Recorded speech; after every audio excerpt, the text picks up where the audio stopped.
So this is the cause of arising, which is the second noble truth, which is the second noble truth is Buddha says suffering arises due to craving. Yeah.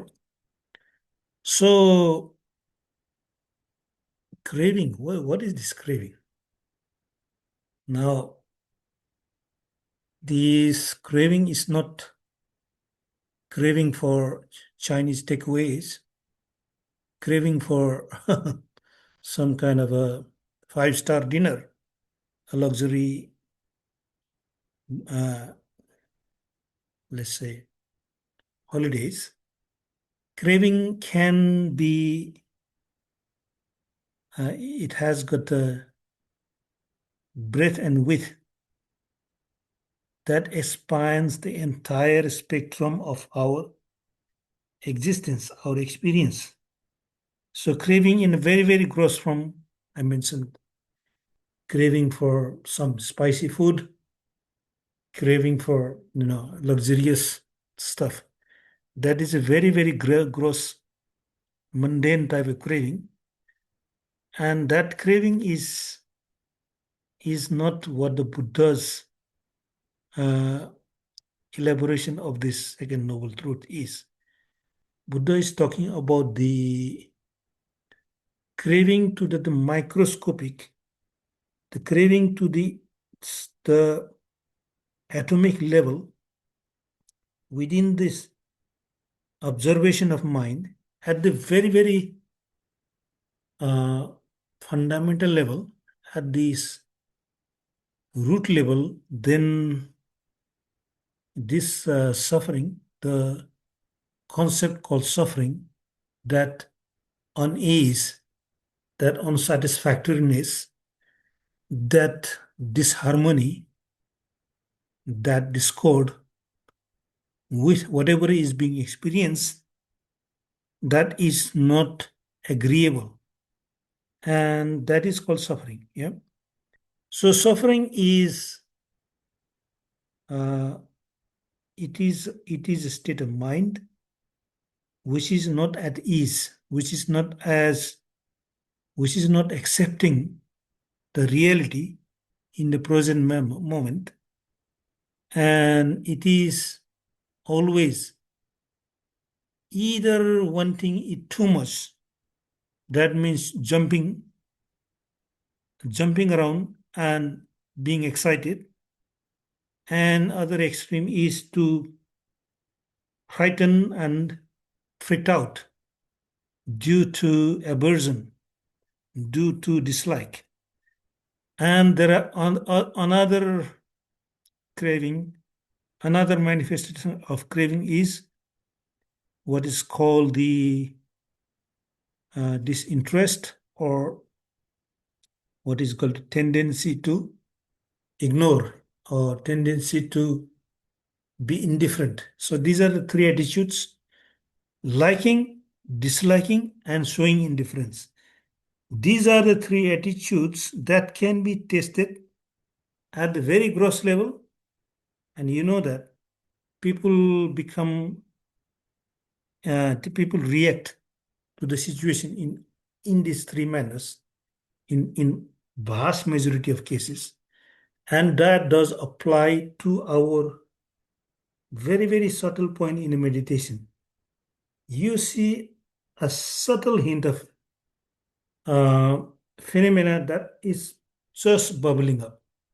It is just becoming at an atomic level. It's so subtle. And your mind, your experience is not liking. Why? Why it has to come this way?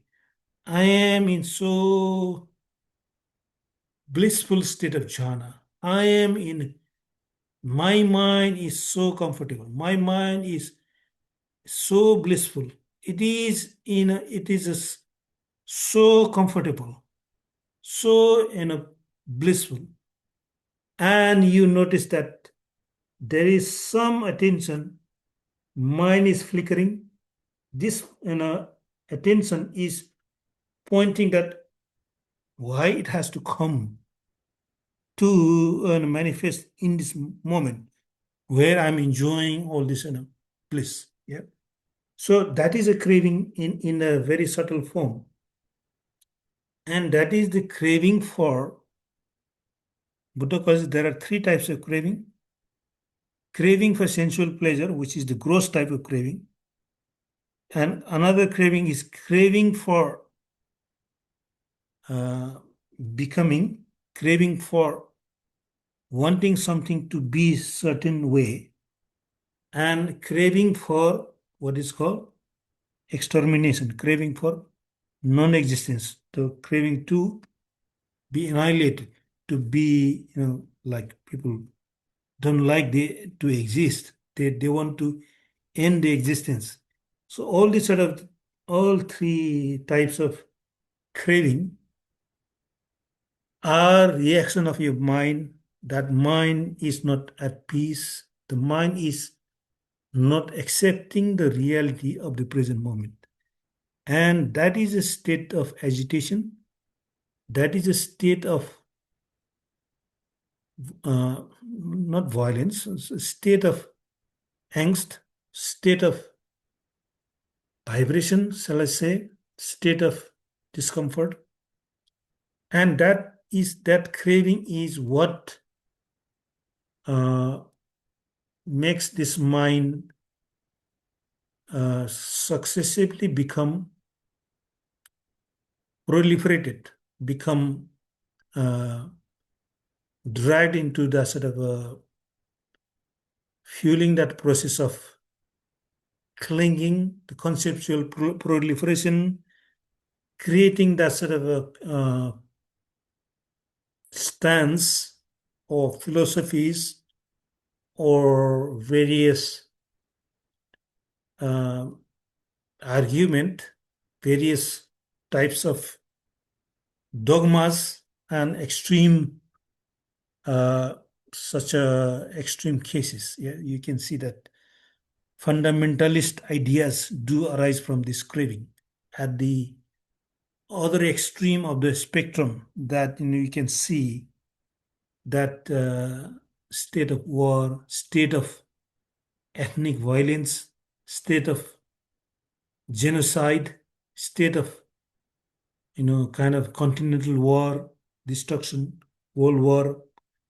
These are the extremity of the craving, the state of mind, and it all comes from one person's or a group of people's thought process, and that is the spectrum of craving. And these are evident in everyday life.